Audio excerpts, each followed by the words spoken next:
में हम सबने त्रासदियां देखी, ऑक्सीजन नहीं, साहब जो थे हजारों की भीड़ इकट्ठी करते थे, शाम को जूम कॉल पे मास्क लगा के बैठ जाते थे। ये असलियत है इस सरकार की। असली चेहरा कुछ और जब वक्त आता है तो मुखौटा। किसानों की आय पर जयराम रमेश जी ने एक सवाल पूछा, दुगनी छोड़ दी थी। अब तो किसान कहते हैं जो उस वक्त थी ना, बस उतनी भर हमें मिल जाए वापस तो वही बड़ी कृपा हो। उतनी भी नहीं छोड़ी जो 2014 से पहले मिलती थी। आप दुगनी की बात करते हैं, इसलिए हम कहते हैं कि काल्पनिक है आपकी बात। सब यह जानना चाहते हैं कि पिछले 9 साल में आपने क्या किया। जो पेट्रोल 60 रुपए लीटर आपको उस वक्त महंगा दिखता था, आज वो 100 में बेचते हुए कहते हो कि साहब श्रीलंका में देखो कितने में बिक रहा है, पाकिस्तान में कितने में बिक रहा है। 400 रुपए का सिलेंडर यहां 1200 में बिकता है तो आप पलट कर कहते हो कि श्रीलंका में 2000 का बिक, पाकिस्तान में 2000 का बिक। ये स्तर बना दिया आपने मेरे देश का। आज दरअसल प्रधानमंत्री को माफी दिवस मनाना चाहिए।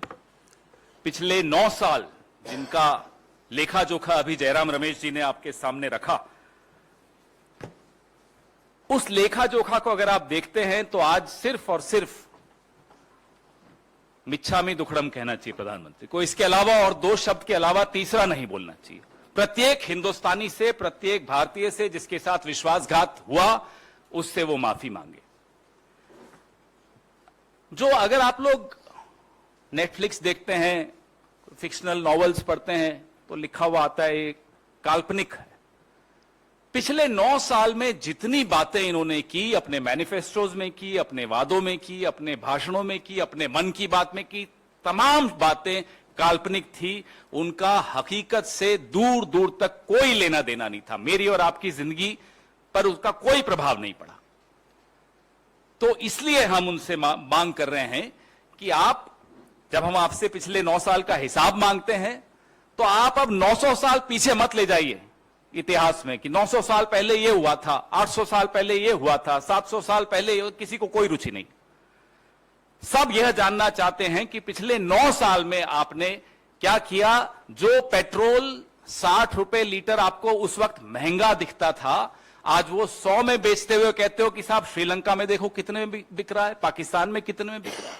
400 रुपए का सिलेंडर यहां 1200 में बिकता है तो आप पलट कर कहते हो कि श्रीलंका में 2000 का बिक रहा है, पाकिस्तान में 2000 का बिक रहा है। यह स्तर बना दिया आपने मेरे देश का। इसलिए आपको माफी मांगनी चाहिए भारत से। किसानों की आय पर जयराम रमेश जी ने एक सवाल पूछा, दुगनी छोड़ दीजिए। अब तो किसान कहते हैं जो उस वक्त थी ना, बस उतनी भर हमें मिल जाए वापस तो वही बड़ी कृपा होगी। उतनी भी नहीं छोड़ी जो 2014 से पहले मिलती थी। आप दुगनी की बात करते हैं, इसलिए हम कहते हैं कि काल्पनिक है आपकी हर बात। कोरोना काल में हम सबने त्रासदियां देखी, ऑक्सीजन नहीं, साहब जो थे हजारों की भीड़ इकट्ठी करते थे, शाम को जूम कॉल पे मास्क लगा के बैठ जाते थे। यह असलियत है इस सरकार की। असली चेहरा कुछ और जब वक्त आता है तो मुखौटा। तो मुखौटे और चेहरे का जो द्वंद्व है, पिछले 9 साल में वही इस देश ने देखा, कुछ नया नहीं देखा। हम फिर से मांग करते हैं कि आज से लेकर 31 मई तक जितने भी आयोजन करें, माफी जरूर मांगें इस देश से विश्वासघात के लिए जो इस देश के साथ पिछले 9 साल में हुआ है। धन्यवाद।